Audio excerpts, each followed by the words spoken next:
Mga kapuso, isang matalinong tao ang ating makakasama ngayong umaga na tsak mapapawaw tayo sa talino niya. Nakagawa lang naman siya ng isang wireless light bulb. Ating makakasama ngayon, si Gentrix Castillo.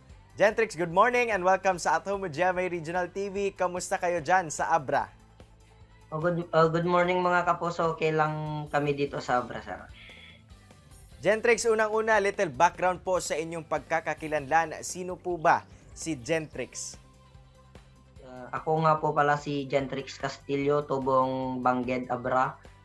Isa po akong estudyante sa Abra High School at nag-aaral bilang grade 12 pa po. Si nanay ko po ay nagtitinda lang ng sari-sari store, tsaka si papa ko po ay isang OFW sa Greece po. Sir, nakakabilib po ang iyong ginawa na wireless light bulb. Pero paano nyo po ba ito naisipan at bakit nyo ito ginawa? Ay, unang-una po sa lahat, gusto ko lang pong ipaliwanag na itong invention na sinasabi po natin, hindi ko po sariling idea po ito, kundi na kopya ko lang kay Nikola Tesla po, yung totoong nakagawa ng itong project na po ito. Nagawa ko lang po ito sa gitna ng pandemya po, sa quarantine, walang magawa nun. Yung scroll lang sa Facebook tsaka sa YouTube, sir. Hanggang nakita ko po ito. Hindi ko po pinapansin kasi kuryente po 'yon. Meron akong interest sa electricity, sir, pero itong project na to, sir, nakikita ko na nahahawakan yung kuryente, kaso takot ako, sir. Pero in the end, sir, inaral ko yun, sir. Inaral ko ng inaral. Tapos yun, sir, na hanggang sa meron akong kunting mga gamit, sir, na pinagsama-sama, sir. Tapos yun, sir, na sa una, sir, kunti lang yung kuryente, sir, pero gumagana, sir, hanggang in-improve ko, sir. Hanggang lumaki, sir.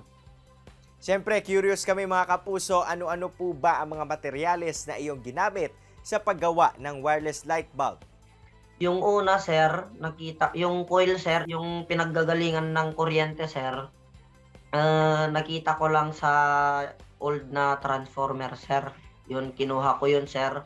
Malit lang yun, sir, isang dangkal lang, sir. Tapos hanggang meron akong nakitang flashlight na yung may kuryente, sir.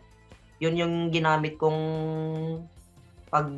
pag-spark, sir, ganun, sir, para magre-resonate, sir. Tapos hanggang na-develop ko, sir, na pwedeng hawakan, sir. Tapos yun, sir, in-improve ko hanggang bumili na ako ng yung part ng TV, sir, yung flyback, ganun, sir, hanggang yung nakakita ko ng jar. Dinagyan ko lang ng tubig tsaka may asin, sir. Tapos yung takip, sir, may pako, sir. Yun, nagsilbing storage ng voltahe para bumilis yung sir, yung pag-spark, sir, para mag-resonate, sir. Siyempre, hindi madali ang iyong mga napagdaanan, Gentrix, bago nyo naabot ang tagumpay. Pero sir, ano po ba ang mga challenges na iyong napagdaanan at paano nyo po ito nalampasan? Yun lang, sir, na pag gusto mo yung thing na yun, sir, na gawin, sir, huwag magmadali, sir. Ako, sir, wala akong kagamit-gamit, sir. Hanggang yung napag-isipan ko, sir, na huwag madiliin. Yun yung pag meron akong nakitang pwedeng ikabit doon, sir, iipunin ko, sir. Itatago ko hanggang makumpleto ko yung parte, sir. Tsaka ko binuo, sir. Gentrix, para sa mga kapuso viewers natin dito sa Mindanao at sa mga nais rin na maging katulad nyo, may maipapayo po ba kayo sa kanila, lalo na sa susunod na henerasyon? Yun lang, sir, unang-una sa lahat, sir. Magpasalamat tayo sa Diyos, sir, sa araw-araw na blessing, sir. Tsaka sa kakayahan nating gumawa ng ating gusto, sir, yun, sir. Tapos, yun lang, sir, yung masasabi ko lang, kung ano yung gusto nila, sir, huwag nilang tigilan, sir. Huwag nilang pansinin kung ano ang mga sinasabi ng iba. Huwag madiliin, sir. Kung ano yung gusto mo, sir, i-push lang nila yun, sir. Huwag titigil, sir, hanggang mabuo nila yun, sir. At ngayon mga kapuso, ipapakita ni Gentrix sa atin kung paano ba gumana ang kanyang nagawa. Ako nga po pala si Gentrix Castillo, taga Abra. Tara po, at saka i-explain ko kung paano gumagana ang aking Tesla coil. Unang-una po sa lahat, ito po ay nagbibigay ng power o power supply sa ating inverter na nagpapagana din sa flyback driver. Itong flyback driver po ay nag-i-store sa kapasitor na aking ginawa na may tubig at may asin sa loob na may kasamang pako.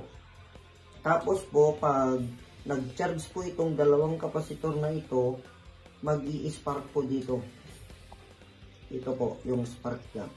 Tapos pag nag-spark po ito, dito po yung coil. Tapos magre-resonate po ito, tsaka mag-produce ng electricity dito na nahahawakan o yung nagbibigay ng ilaw sa bumbilya. Yun lang po. Maraming salamat, Gentrix, sa iyong oras na ibinigay sa At Home with GMA Regional TV at hiling namin ang tagumpay sa iyong mga ginagawa at sa iyong pag-aaral. Salamat din mga kapuso. Kini ang At Home with GMA Regional TV.